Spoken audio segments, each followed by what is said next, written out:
Hello friends, आज का topic है हमारा एरिया अंडर कर्व। और हमें जब कर्व दिया हो वी एक्स वर्सेस टी, मतलब वेलोसिटी वर्सेस टाइम ग्राफ, तो उसके एरिया अंडर ग्राफ से हमें कुछ इन्फॉर्मेशन मिल सकती है। तो आज बेसिकली उसका स्टडी करना है।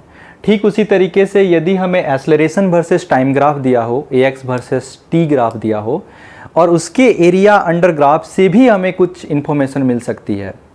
तो जो आज का टॉपिक है हमारा बेसिकली एरिया अंडर ग्राफ, उसी में हम कुछ मैथमेटिक्स का स्टडी करेंगे फिजिक्स के लिए, एंड उससे कुछ इन्फॉर्मेशंस जैसे कि हमारा डिस्प्लेसमेंट, वेलोसिटी ऑफ पार्टिकल्स, ये सब की हमें एक इन्फॉर्मेशन हम उस ग्राफ से, उस मैथमेटिक्स से हम कलेक्ट करेंगे।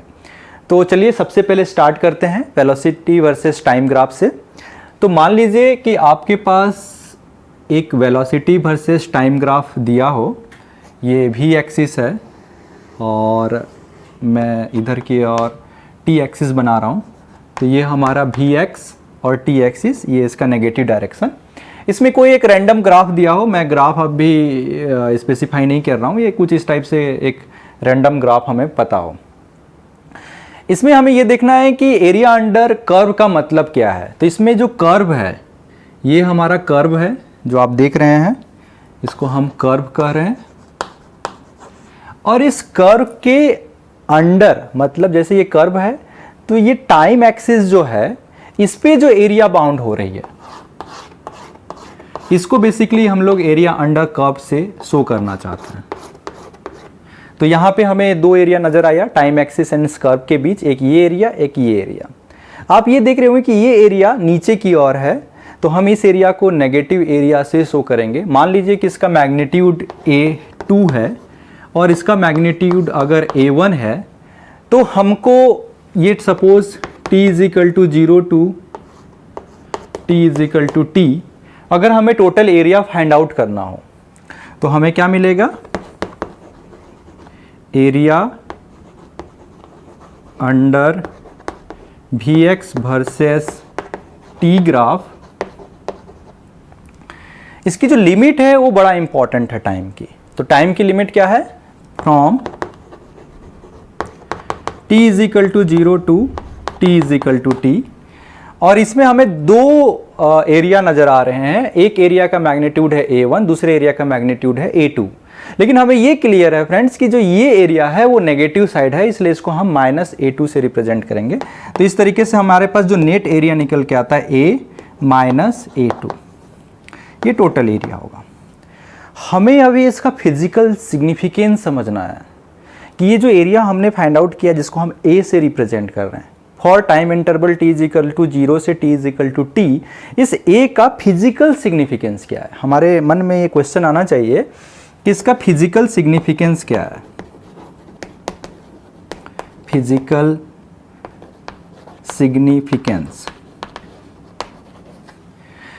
आपको याद होगा कि जब भी हम इस तरीके से एरिया निकालते हैं तो हमें एक स्ट्रिप का यूज करना पड़ेगा एरिया निकालने के लिए। तो मैं यहाँ पे एक स्ट्रिप बना रहा हूँ। सपोज मैंने ये स्ट्रिप बनाया और इस स्ट्रिप का ये जो छोटा सा थिकनेस मैं यहाँ पे डिनोट कर रहा हूँ, वो टाइम एक्सिस पे है, इसलिए dt से डिनोट कर रहा हूँ।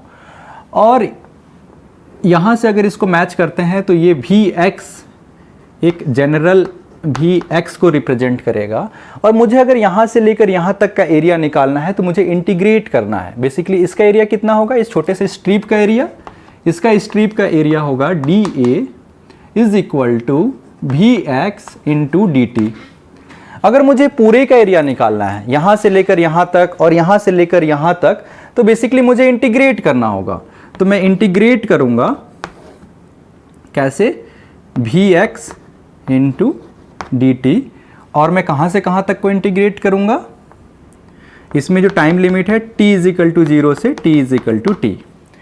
ये तो हो गया मैथमेटिक्स से जो हमने यहाँ पे अलग अलग फॉर्म में लिखा है, उसी का ये मैथमेटिकल वर्जन है कि ये क्या हम बेसिकली कर रहे हैं।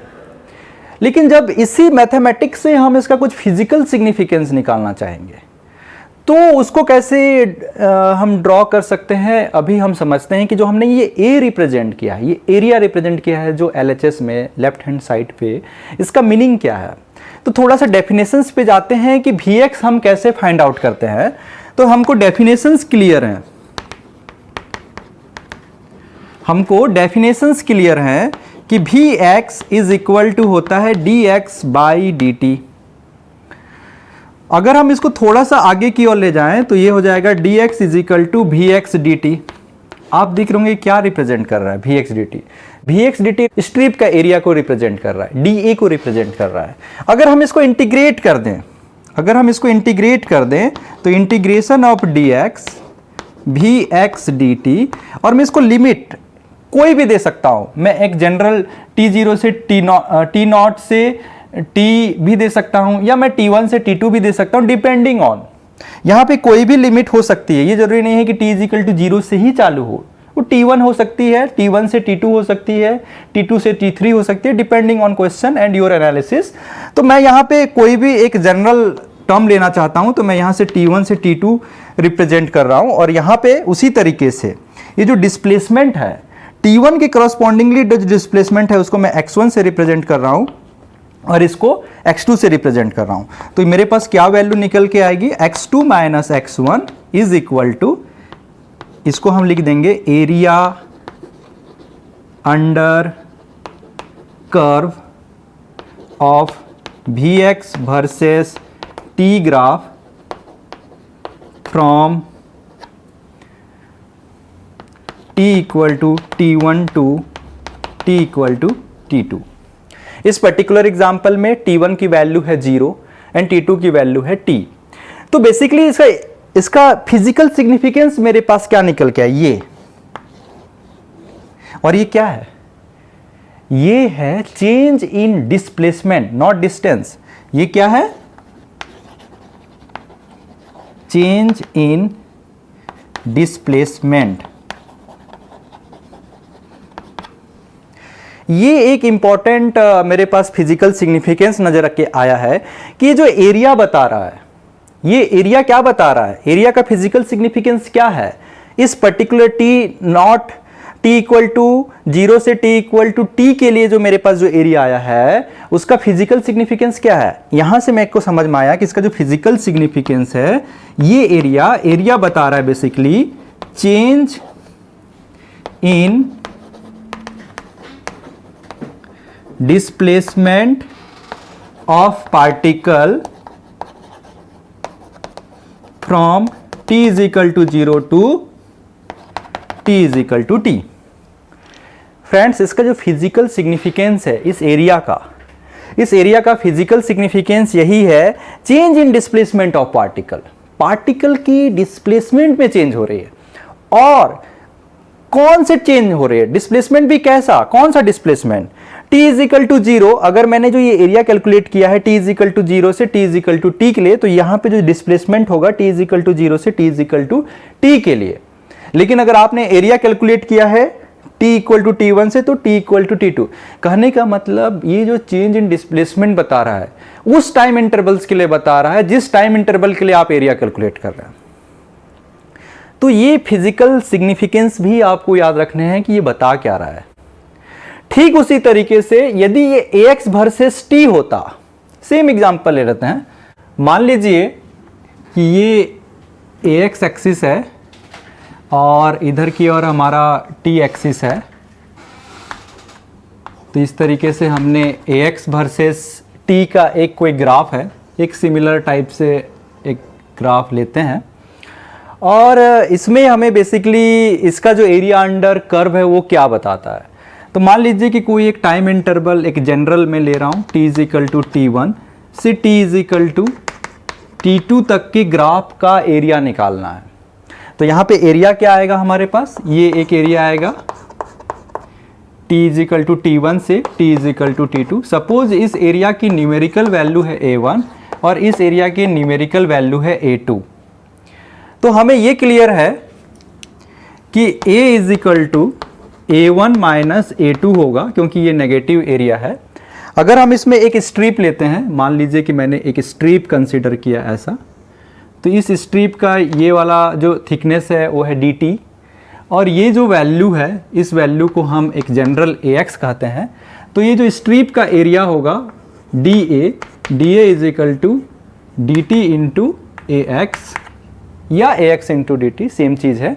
और इसको अगर हम इंटीग्रेट करते हैं, इस एरिया को अगर हम इंटीग्रेट करते हैं तो बेसिकली ये ए हमें मिलने वाला है इंटीग्रेशन डी ए, और कहाँ से कहाँ तक करेंगे हम, t is equal to T one से t is equal to T two, जिसको हम फर्दर लिख सकते हैं A X D T T is equal to T one से t is equal to T two. ये एक जनरल हमने एक्सप्रेशन लिखा है। फिर से इस एरिया का फिजिकल सिग्निफिकेंस क्या है, इस एरिया का फिजिकल सिग्निफिकेंस क्या होना चाहिए, ये पार्टिकल की कौन से पैरामीटर को बताता है, ये हमें समझना है। तो हमें डेफिनेशंस पता है Ax का, Ax का डेफिनेशन हमें ये क्लियर होता है कि Ax is equal to D V X D T होता है। अगर हम इसको dt इसके साथ मल्टीप्लाई कर दें तो इस तरीके से लिख सकते हैं D V X is equal to A X D T. और अगर हम इसको इंटीग्रेट कर दें, अगर हम इसको इंटीग्रेट कर दें t is equal to T one से t is equal to T two, तो यहाँ पे हो जाएगा Vx1 से Vx2। तो आफ्टर इंटीग्रेशन हमें जो वैल्यू मिलने वाली है वो क्या मिलने वाली है, Vx2 minus Vx1 is equal to integration के अंदर t is equal to T one से t is equal to T two Ax dt। और ये जो वैल्यू है ये क्या बताता है, एरिया अंडर कर्व को बताता है। और कैसा कर्व, Ax वर्सेस टी के एरिया अंडर कर्व को बताता है। और इस केसेस में इसका हम ये बोल सकते हैं कि ये क्या बता रहा है, ये जो कैपिटल A है बेसिकली ये वाली वैल्यू कैपिटल A के बराबर हो गई। तो हम लिख सकते हैं कि capital A is equal to basically Vx2 minus Vx1, मतलब change in velocity of particle. हम इसको क्या लिख सकते हैं, change in velocity of particle from T1 to T2। मतलब T1 से T2 समय पे जब हम जाते हैं तो पार्टिकल की वेलोसिटी में क्या चेंज होता है, basically area under curve A from T1 to T2 का यही फिजिकल सिग्निफिकेंस हमें समझ में आता है। तो इस तरीके से हमने दो फिजिकल सिग्निफिकेंस एरिया का फाइंड आउट किया है। अगर हम वेलोसिटी वर्सेस टाइम ग्राफ में अगर एरिया कैलकुलेट करते हैं एक पर्टिकुलर टाइम इंटरवल के लिए, तो उस टाइम इंटरवल के लिए ये चेंज इन डिस्प्लेसमेंट को बताता है। अगर हम Ax वर्सेस टी ग्राफ में अगर हम एरिया अंडर कर्व निकालते हैं एक पर्टिकुलर टाइम इंटरवल के लिए, तो उस टाइम इंटरवल के लिए चेंज इन वेलोसिटी को वो बताता है, वो एरिया अंडर कर्व जो हमें निकल के आता है। तो फ्रेंड्स ये तो हो गया थोड़ा सा मैथमेटिक्स, थोड़ा सा फिजिकल सिग्निफिकेंस। तो इसकी अंडरस्टैंडिंग के लिए हम एक एग्जांपल लेंगे, और एग्जांपल मैं फिर से वही फ्री फॉल वाला लेना चाहूँगा क्योंकि हमें वो बहुत अच्छे से पता है कि उसका किस तरीके से ग्राफ बनता है, उसकी हर वैल्यू के बारे में हमें अच्छे से सभी चीज़ें पता है। तो हम उसी एग्जाम्पल को अभी एक्सप्लेन करेंगे एरिया अंडर कर्व में। फ्रेंड्स हमने ये अभी देखा कि यदि हमें Vx वर्सेस टी ग्राफ दिया हो और उसका एक पर्टिकुलर टाइम इंटरवल्स के लिए एरिया निकालते हैं, तो इससे हमें कौन सी इंफॉर्मेशन पता चलती है, हमें इसमें डिस्प्लेसमेंट के बारे में पता चलता है। और अगर Ax वर्सेस टी ग्राफ से अगर हम एरिया कैलकुलेट करते हैं तो यहाँ से हमें कौन सा पैरामीटर के बारे में पता चलता है, पार्टिकल का वेलोसिटी। तो ये एक ध्यान देने वाली बात है। तो हम बेसिकली एरिया अंडर कर्व से दो ही पैरामीटर्स की जानकारी ले सकते हैं, डिस्प्लेसमेंट एंड वेलोसिटी। उसके लिए हमें कौन से ग्राफ पता होना चाहिए ये भी आपको क्लियर होना चाहिए। दूसरा चीज़, मान लीजिए कि मैं वही एक पर्टिकुलर एग्जांपल लेता हूं जो हर बार यूज़ करते हैं। ये हमारा एक रूफ है और यहाँ से कोई बंदा है जो इस तरीके से खड़ा है और यहाँ एक बॉल को ऊपर की ओर फेंकता है, और ये इस तरीके से ऊपर की ओर फेंकता है और एक पर्टिकुलर हाइट अटेंड करता है ये बॉल, और अर्थ सरफेस पे ये स्ट्राइक करता है। ये मान लीजिए ये अर्थ सरफेस है, यहाँ पे स्ट्राइक करता है। हम ये मान के चलते हैं कि जब वो इनिशियल वेलोसिटी u वेलोसिटी से ऊपर की ओर फेंकता है, और यहाँ पे रेफरेंस फ्रेम हम इस तरीके से डिफाइन करते हैं कि इधर x है, इधर की ओर y है और इधर z है, और ये बॉल को एज्यूम कर रहे हैं कि इसी लेवल से ऊपर की ओर फेंका गया है। तो यहाँ से जो इसका मैक्सिमम हाइट का जो डिस्टेंस है उसको हम लोग h1 से डिनोट कर रहे हैं, एंड ये रूफ टॉप ग्राउंड लेवल से h2 डिस्टेंस पे है। इस तरीके से हमें एक चीज़ और क्लियर है फ्रेंड्स कि जब ये बॉल वापस से अपने इनिशियल पोजीशन को अटेंड करती है तो स्पीड सेम होती है। तो ये मान लीजिए कि जो स्पीड है यहाँ पे अगेन u स्पीड से नीचे की ओर रहेगी, और यहाँ पे एक स्पीड से ये ग्राउंड को स्ट्राइक करेगी। वो स्पीड भी हम निकाल सकते हैं, सपोज मैं इसको v नाम दे रहा हूँ, ये हम निकाल सकते हैं। ये कितना रहता है, this v is equal to √2g h1 plus h2। क्यों? क्योंकि यहाँ से अगर हम देखें तो यहाँ पे इनिशियल वेलोसिटी 0 है, इसी डायरेक्शन पे g है, और ये हाइट हमें पता है, तो हम फॉर्मूला लगा सकते हैं कि v square is equal to u square plus 2ax। तो इस वाले फॉर्मूला से ये वेलोसिटी हमें वैल्यू मिल जाएगी। What about time? आपको याद होगा कि जो मैक्सिमम हाइट है, मैक्सिमम हाइट के लिए भी हमें ये पता है कि ये होता है u स्क्वायर अपॉन 2g। इसकी वैल्यू भी हमें डेफिनिट है कि h1 is equal to u square upon 2g होती है।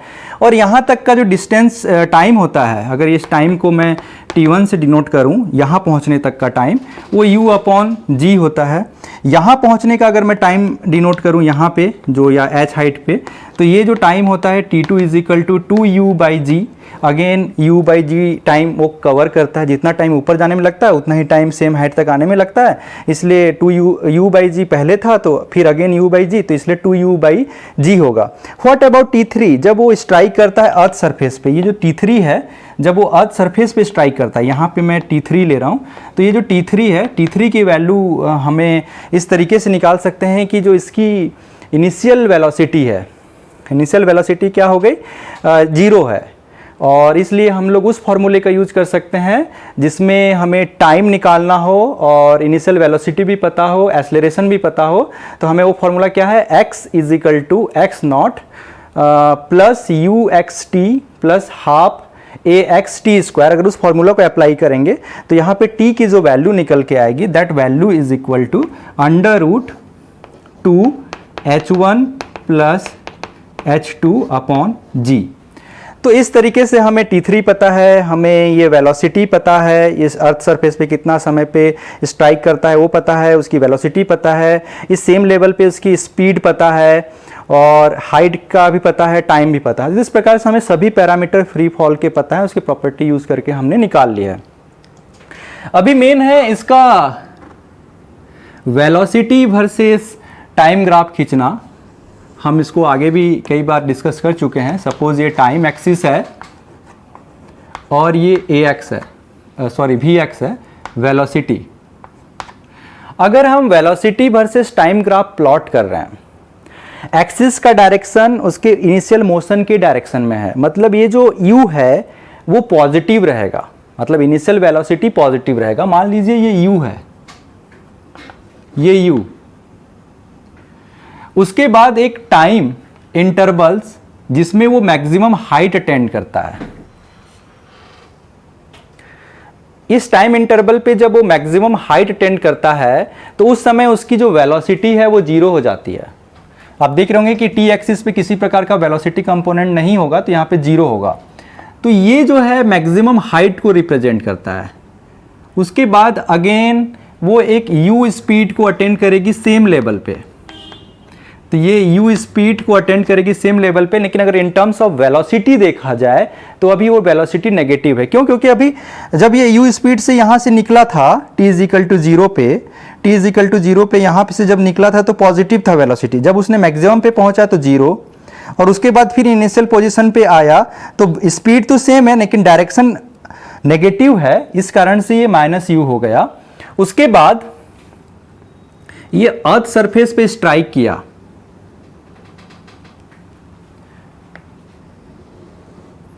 ये अर्थ सरफेस पे स्ट्राइक किया, तो ये जो वेलोसिटी है दैट इज -v, और इस v की वैल्यू मैंने यहाँ पे लिखा हुआ है, दैट इज √2g(h1 + h2). तो यहाँ पे हम इसको लिख सकते हैं कि v इज इक्वल टू जो हमने शो किया है, that is √2g(h1 + h2). What about time intervals? हम अगर दूसरे एक टाइम इंटरवल हमें पता है t is equal to u/g, इसके लिए जो टाइम इंटरवल है अगेन सेम, तो ये हो जाएगा t2 is equal to 2u/g। अगर हम यहाँ के लिए टाइम देखें जिसको हम t3 नाम दे रहे हैं, तो ये t3 is equal to √2h1 + h2 divide by g। तो इस तरीके से हमें टाइम पता है और इस तरीके से हमें पूरे वेलोसिटी के कंपोनेंट्स पता है। हम बेसिकली इसमें निकालना क्या चाहते हैं? मैं ये निकालना चाहता हूँ कि मेरा एरिया अंडर कर्व का इंफॉर्मेशन मुझे क्या क्या देता है। तो मान लीजिए कि हम इसको नॉमेनक्लेचर करते हैं A, B, C, D और ये ओरिजिन है O। मैं इसका अगर एरिया निकालता हूं, इसका बहुत आसान है, इसका एरिया अगर मैं निकालता हूं तो मुझे क्या निकलता है? मैं ट्राइंगल ऐसा लेना चाहता हूं OAB। अगर मैं इसको A1 से नाम देता हूं, इस एरिया को, इस एरिया का नाम मैंने A1 दिया है, ये जो एरिया है इसका नाम मैंने A1 दिया है, तो ये कितना मुझे निकल के आएगा? हाफ इसका बेस है u/g इंटू हाइट है u, तो ये मेरे पास निकल के आया u²/2g। अब इस एरिया का फिजिकल सिग्निफिकेंस क्या है? इस एरिया का फिजिकल सिग्निफिकेंस है, इसको अगर हम इसका फिजिकल सिग्निफिकेंस देखें तो displacement at time t u/g पे जो डिस्प्लेसमेंट था माइनस डिस्प्लेसमेंट एट टाइम 0, क्योंकि यहां पे टाइम इंटरवल्स कौन सा है? t इज इक्वल टू 0 से t is equal to u/g, उसके लिए एरिया निकाल रहे हैं। तो मेरे पास जो चेंज इन डिस्प्लेसमेंट आएगा, वो चेंज इन डिस्प्लेसमेंट भी इसी टाइम इंटरवल के लिए आएगा, और that is what? xt u/g minus xt0, और इसकी वैल्यू कितनी है? u²/2g। हमें यह क्लियर है कि x at t is equal to 0 था, पार्टिकल ने यहीं से स्टार्ट किया था मोशन, तो इसकी वैल्यू हमें 0 है, इसकी वैल्यू 0 है। तो हमें डिस्प्लेसमेंट यहां पे मिला कितना? xt is equal to u/g is equal to u²/2g। ये एक बड़ा रिजल्ट है, हमें ये बता रहा है कि xt इक्वल टू u/g में u²/2g मिल रहा है। इसका मतलब क्या है? u²/2g का मतलब क्या है? आप देख रहे होंगे कि u²/2g h1 को बता रहा है। एकदम सही है, हमें पता है कि particle t is equal to 0 पे यहां पे था और t is equal to u/g पे यहां पे है, और उस समय कितना हाइट अटेंड किया? h1 की वैल्यू है u²/2g। तो बेसिकली ये क्या बता रहा है? h1 को बता रहा है। तो हमारा जो फंडा है, हमारा मैथमेटिक्स का जो फंडा है, वही चीज एरिया से भी निकल के आ रही है, सेम चीज। ठीक है, व्हाट अबाउट सेकेंड केस? अगर मान लीजिए मैं टाइम यहां से लेकर यहां तक का लेता हूं, मतलब t इज इक्वल टू 0 से t is equal to 2u/g के लिए लेता हूं, तो मुझे ये एरिया भी कैलकुलेट करना पड़ेगा। ठीक है, ये एरिया भी कैलकुलेट करना पड़ेगा। इस एरिया के लिए ये वाली जो वैल्यू है, ये 2u/g माइनस u/g, तो इसकी जो वैल्यू आएगी वो वैल्यू आ जाएगा u/g, अगेन ये u, लेकिन इस समय जो एरिया है वो नेगेटिव है, तो मैं इसको A2 से डिनोट करना चाहता हूं। तो जो A2 का मैग्नीट्यूड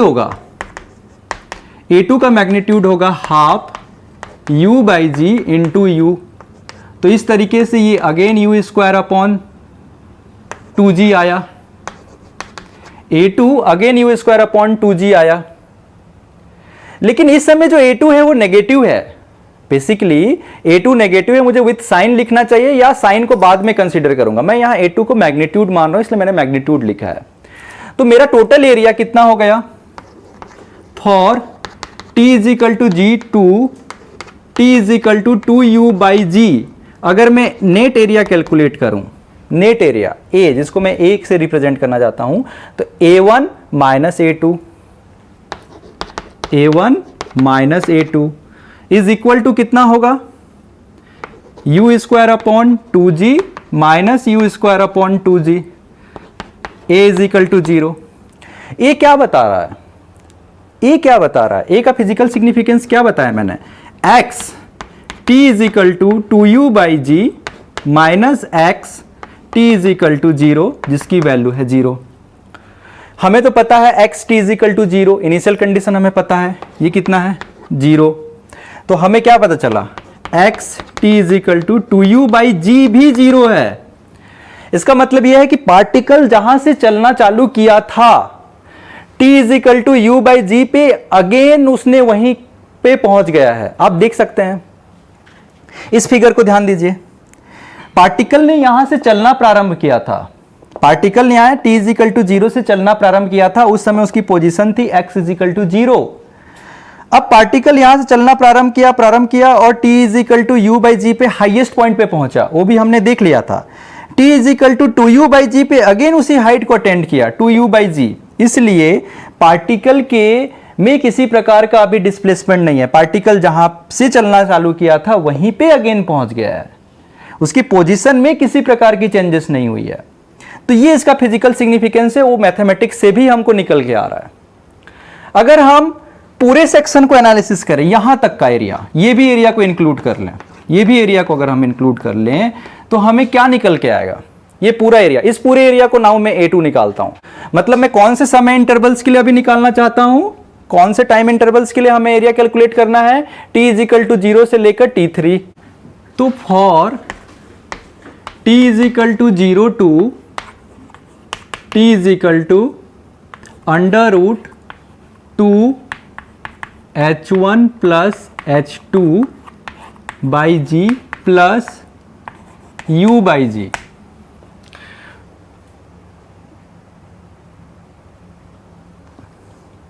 फ्रेंड्स, मैंने वहाँ पे एक extra u by G term इसलिए इंट्रोड्यूस किया है क्योंकि बेसिकली ये इनिशियल टाइम से इसकी कैलकुलेशन हो रही है, और ये जो t3 जो मैंने पहले लिखा था वो इस पॉइंट से लेकर इस पॉइंट का टाइम इंटरवल था। मतलब हाईएस्ट पॉइंट से लेकर ग्राउंड का टाइम इंटरवल इस पैरामीटर से शो हो रहा है, लेकिन हमको तो इनिशियल से टाइम इंटरवल्स कैलकुलेट करनी है टाइम एक्सिस के लिए। तो यहाँ पे एक एडिशन, थोड़ा सा मैं करेक्शन करना चाहूँगा, इसमें एक एडिशन होगा u बाई जी का।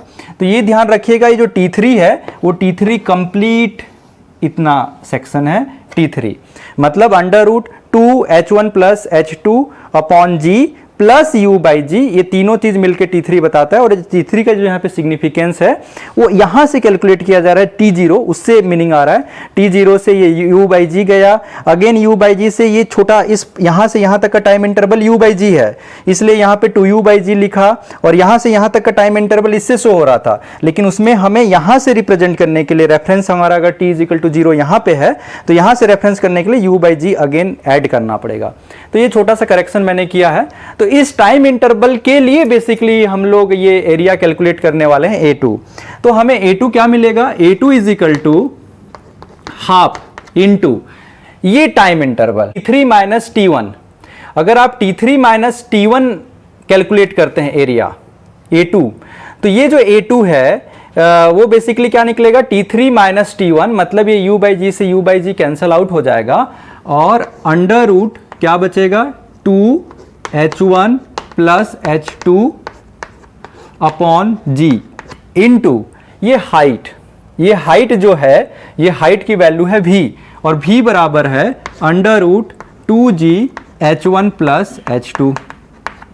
तो इस तरीके से जो एरिया जब कैलकुलेट होके आएंगे तो इस g से g कैंसल आउट हो जाएगा, 2 बाहर निकल जाएगा, तो ये half into 2h1 plus h2 ये वैल्यू निकल के आई, ये इससे कैंसल आउट हुआ, ये h1 प्लस h2। हम कहां से कहां तक के टाइम इंटरवल के लिए निकाल रहे हैं, t इज इक्वल टू 0 से t is equal to under root 2h1 plus h2 upon G plus u by जी।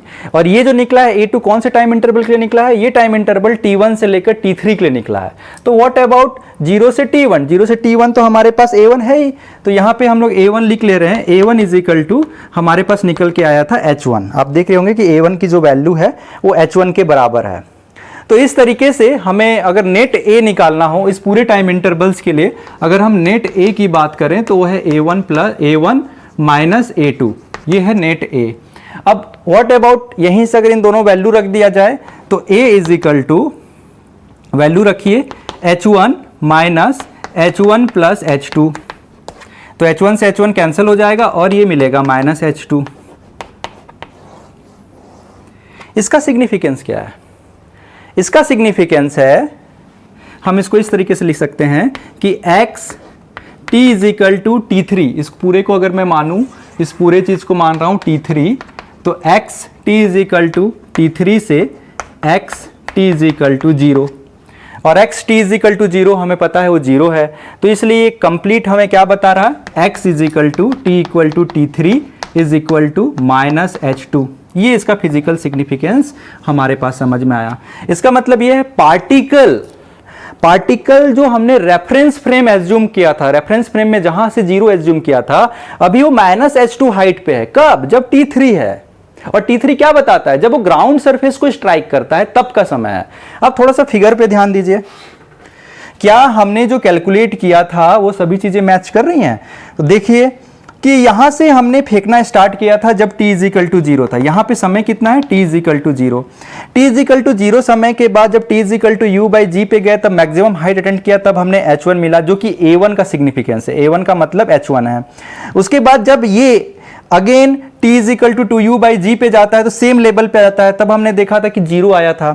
जब t3 पे जाते हैं तो ये ग्राउंड सरफेस पे स्ट्राइक करता है, और ग्राउंड सरफेस पे जब स्ट्राइक करता है तो इस रेफरेंस फ्रेम के रिस्पेक्ट में ये माइनस h2 है। आप देख रहे हैं ये नीचे की ओर है, नीचे की ओर है, नीचे की ओर है, तो वो डिस्टेंस है, लेकिन डिस्प्लेसमेंट के टर्म में कितना होगा? Minus h2। तो वही माइनस h2 क्या रिप्रेजेंट कर रहा है? a रिप्रेजेंट कर रहा है। यहां पे जो आप माइनस h2 देख रहे होंगे ये a को रिप्रेजेंट कर रहा है। तो इस तरीके से मुझे लगता है कि आपको एरिया अंडर कर्व से वेलोसिटी वर्सेस टाइम से जो हम इंफॉर्मेशन निकाल सकते थे, पार्टिकल्स के वेलोसिटी की जो इंफॉर्मेशन निकाल सकते थे, वो हमने निकाल ली है। हमने फ्री फॉल का एग्जांपल लिया क्योंकि फ्री फॉल के एग्जांपल हमारे लिए बहुत इजी पड़ते हैं, हम उसको अच्छे से समझ सकते हैं। हम एक दूसरा एग्जांपल भी ले सकते हैं फ्रेंड्स, जो हम अपने डेली लाइफ में करते हैं। आपको याद होगा कि जब भी आपके स्कूल्स में एनुअल फंक्शन हुआ करते हैं तो बहुत सारी प्रतियोगिताएं होती हैं, उसमें 100 मीटर दौड़ बहुत अच्छे से बहुत लोग भागीदारी निभाते हैं एंड दौड़ना चालू करते हैं। तो उसमें होता क्या है कि स्टार्टिंग में जैसे ही उनको विसिल बजाया जाता है तो दौड़ने लगते हैं। जब वो दौड़ने लगते हैं गोल पोस्ट की ओर भागने लगते हैं। अब 100 मीटर दौड़ बहुत छोटा दौड़ होता है, 100 मीटर होता ही कितना है, तो उसमें क्या होता है कि बहुत जल्दी वो अपना एक्सेलरेशन पकड़ते हैं क्योंकि स्टार्टिंग वेलोसिटी कितनी होती है सबकी? 0। लेकिन गोल पोस्ट तक पहुंचने के लिए एक दूसरे से कॉम्पिटिशन्स होने के कारण वो अपनी एक्सेलरेशन पकड़ते हैं। एक्सेलरेशन हो सकता है एक स्टूडेंट का दूसरे स्टूडेंट से अलग हो, लेकिन जो एक्सेलरेशन है डेफिनेटली वो एक्सेलरेशन है और उस एक्सेलरेशन की वजह से स्पीड में बढ़ोतरी होती जाती है। तो मान लेते हैं कि वो एक्सेलरेशन कांस्टेंट एक्सेलरेशन है और कांस्टेंट एक्सेलरेशन से वो अपने स्पीड को बढ़ा रहे हैं। तो मान लीजिए कि ऐसे बढ़ाते बढ़ाते बढ़ाते बढ़ाते गोल पोस्ट तक भी एक्सेलरेशन को उन्होंने बढ़ाया है। ऐसा होता नहीं है इन जनरल, लेकिन मान लीजिए कि ऐसा एक कांस्टेंट एक्सेलरेशन से अपनी वेलोसिटी को बढ़ाए जा रहे हैं, अपनी स्पीड को बढ़ाया जा रहा है। तो गोल पोस्ट तक पहुंचने के बाद क्या होता है? गोल पोस्ट को पहुंचने के बाद हमको ये क्लियर है कि आगे तो हम और कांस्टेंट एक्सेलरेशन से नहीं जाएंगे, हमें क्या करना पड़ेगा? डी एक्सेलरेट करना पड़ेगा अपने आप को डी एक्सेलरेट करेंगे तो क्या होगा? वो बंदा आगे जाके रुकेगा। तो आप ऐसा मान सकते हैं इस पूरे दौड़ को हम 2 भागों में डिवाइड कर रहे हैं। एक भाग जब हम ओरिजिन पॉइंट से गोल पोस्ट की ओर एक्सेलरेट होते हैं एंड आफ्टर गोल पोस्ट के बाद हम लोग अपने आप को डी एक्सेलरेट करते हैं और थोड़े से डिस्टेंस ट्रेवल करने के बाद हम रुक जाते हैं।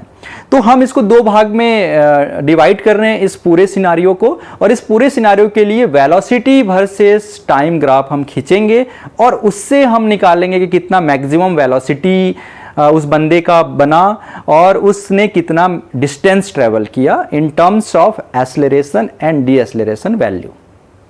फ्रेंड्स, मान लीजिए कि ये हमारा ट्रैक है जिसपे 100 मीटर का दौड़ होना है और यहाँ पे गोल पोस्ट है और उसके आगे भी रास्ते हैं, मतलब ट्रैक बना हुआ है। अभी होता क्या है कि यहाँ पे स्टूडेंट कुछ हम इस टाइप से इनको एज्यूम कर सकते हैं।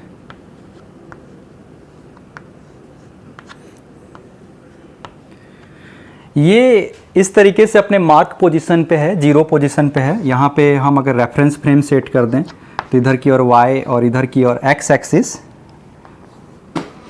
ये x एक्सिस और इधर की ओर y एक्सिस, इधर की ओर z एक्सिस, तो ये x एक्सिस है। इधर की ओर बंदा दौड़ना चालू करेगा अभी, और उसके बाद थोड़ी देर बाद ये दौड़ना चालू करता है।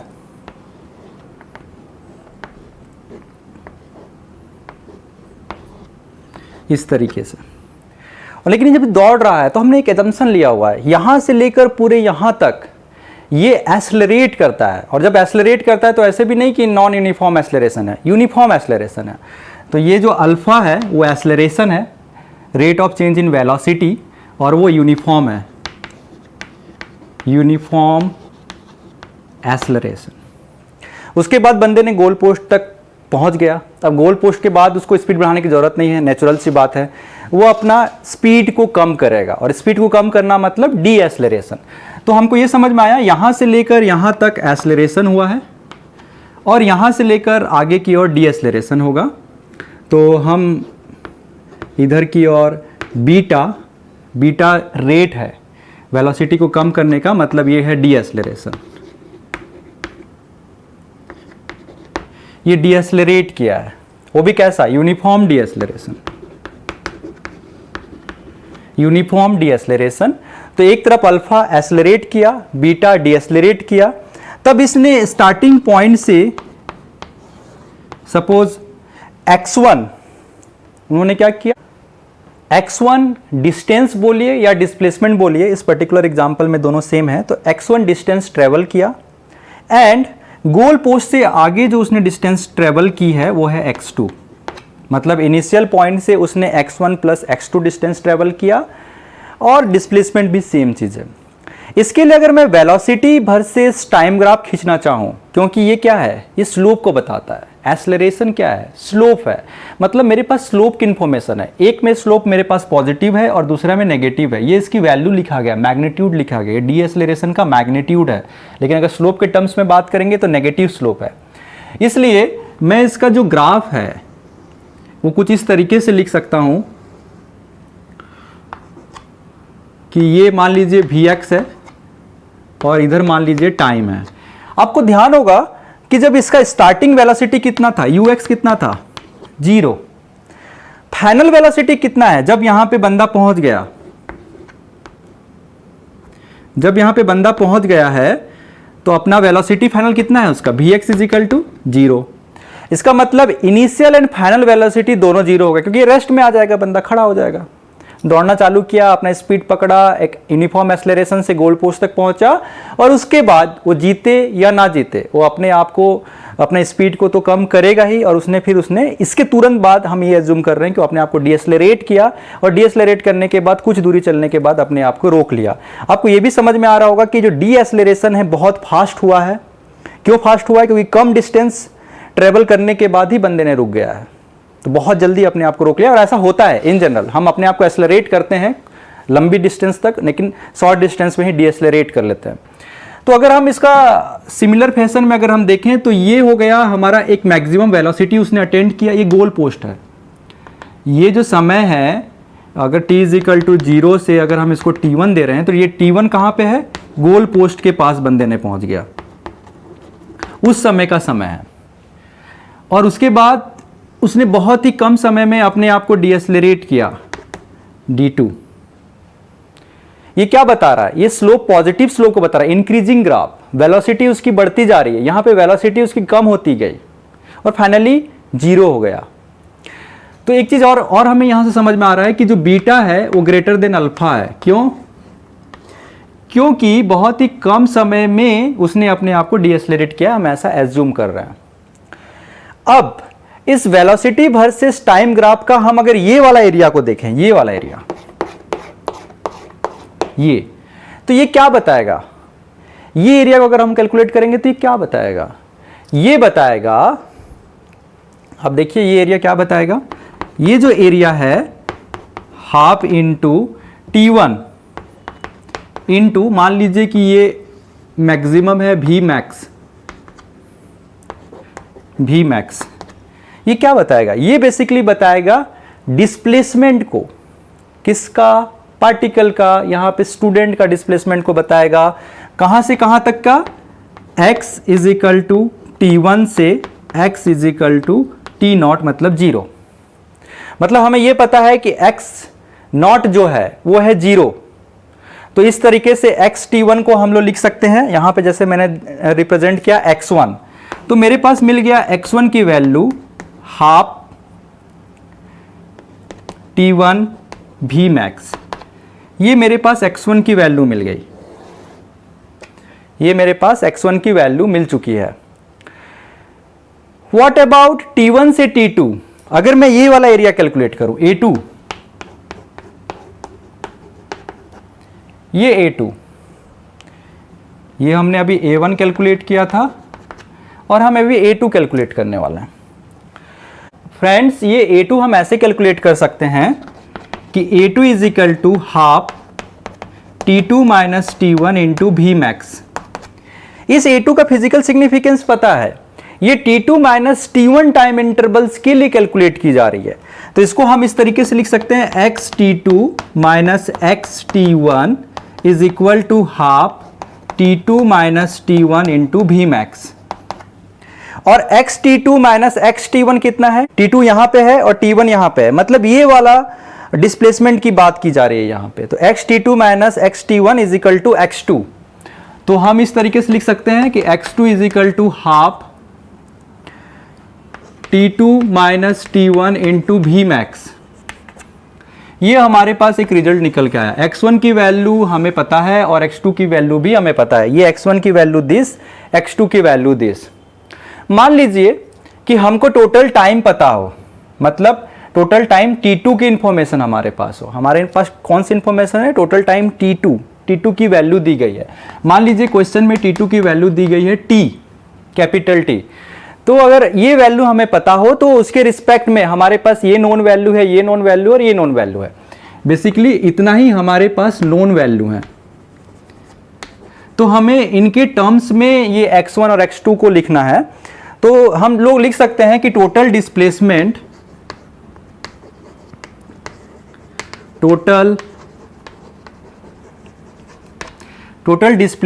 Is equal to x1 plus x2। और इस तरीके से हम इसको लिख सकते हैं half T1 V max plus half T2 minus T1 V max. आप यहां पे देख पा रहे होंगे कि ये T1 इससे कैंसल आउट हो जाएगा। तो इस तरीके से ये मिलेगा half T2 V max. T2 की वैल्यू हमें पता है, वो कैपिटल T है। V मैक्स की वैल्यू हमें नहीं पता, ये हमारे लिए क्वेश्चन मार्क है। V मैक्स, तो हमें V मैक्स निकालना है। V मैक्स निकालना बड़ा आसान है। आप देख रहे होंगे कि जो V मैक्स है वो क्या है? ये बेसिकली स्लोप है। ये इस स्लोप की वैल्यू हमें दी गई है alpha. Alpha is equal to V max upon T1। हम यहां से V मैक्स की वैल्यू निकालते हैं। तो alpha is equal to V max upon T1। Alpha क्या है? ये यूनिफॉर्म एक्सेलरेटिंग रेट है। तो यूनिफॉर्म जब एक्सेलरेशन हो रहा है तो उस समय instantaneous acceleration and average acceleration दोनों सेम होता है। तो एवरेज एक्सेलरेशन क्या होता है? Delta V upon delta T। तो ये हो गया delta V, V max minus 0, T1 minus 0। मैं इसको चाहूं तो ऐसा भी लिख सकता हूं। तो इसलिए ये हो जाएगा V max upon T1। What about beta? Beta is equal to वो क्या है? यूनिफॉर्म डी एक्सेलरेशन है, लेकिन ये न्यूमेरिकल वैल्यू लिखी गई है। यहां पे नेगेटिव वैल्यू नहीं लिखी गई, न्यूमेरिकल वैल्यू लिखी गई है। इसलिए इसका जो है V max minus 0, T2 minus T1। तो ये हो जाएगा V मैक्स माइनस 0 और T2 माइनस T1। तो कुल मिला के मेरे पास जो वैल्यू मिला वो ये है कि V max T2 minus T1। आप इन दोनों से यहां से T1 की वैल्यू निकाल लीजिए, तो T1 is equal to Vmax upon alpha आएगा, और यहां से निकलेगा T2 माइनस T1, तो Vmax अपॉन बीटा। तो हमारे पास ये पता है कि T is equal to basically क्या होता है, T2 minus T1 plus T1, ये होता है T क्योंकि T2 की वैल्यू है T, कैपिटल T, तो T2 minus T1 plus T1, तो T1 से T1 कट जाएगा, तो T2 is equal to T, वो हमें पता है। लेकिन इसकी वैल्यू हम यहाँ से फाइंड आउट कर सकते हैं, तो Vmax अपॉन बीटा, और इसकी वैल्यू हो जाएगी Vmax अपॉन अल्फा।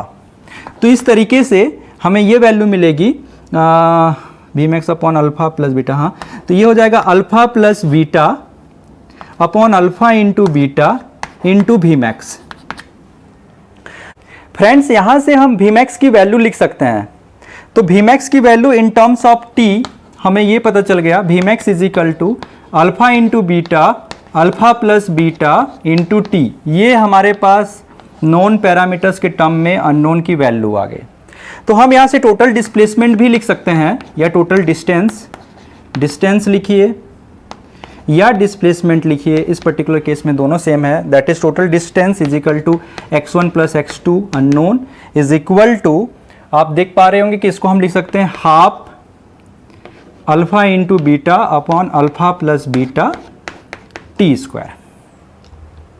तो ये भी क्वेश्चन में पूछा जा सकता है कि मैक्सिमम वेलोसिटी कितना अटेंड किया, ये भी क्वेश्चन में पूछा जा सकता है कि टोटल डिस्टेंस कितना चले। तो फ्रेंड्स, इस तरीके से हमने वेलोसिटी वर्सेस टाइम ग्राफ का एक एनालिसिस कर लिया है। सिमिलर एनालिसिस वेलोसिटी के लिए भी होता है एक्सेलरेशन वर्सेस टाइम में, तो मुझे उसको अलग से एग्जांपल देके समझाने की ज़रूरत नहीं है। आप किस तरीके से हम एरिया को प्लस कर रहे हैं, कब एरिया को माइनस कर रहे हैं, बस आपको इतनी ध्यान में रखना है। और फ्रेंड्स, हम लोग नेक्स्ट क्लास में इसी का एक और एग्जाम्पल देते हुए, और उसमें हम लोग एक्सेलरेशन का ग्राफ बनाएंगे, जब हमें इसी तरीके से एरिया अंडर कर्व का पता हो और उससे कुछ वैल्यूज़ निकाल के उसका एक एग्जाम्पल लेंगे और स्टडी करेंगे। साथ ही साथ हम लोग नेक्स्ट क्लास में acceleration versus velocity and displacement versus velocity का स्टडी करेंगे। और मोस्ट प्रोबेबली जो लास्ट लेक्चर होगा वो ग्राफ इन काइनेमेटिक्स का लास्ट लेक्चर होगा, और उसमें आई थिंक आपको बहुत अच्छे से सभी चीज़ें अंडरस्टैंडिंग हो जाएगी। Thank you. कॉन्सेप्ट कॉर्नर पे बने रहें। धन्यवाद।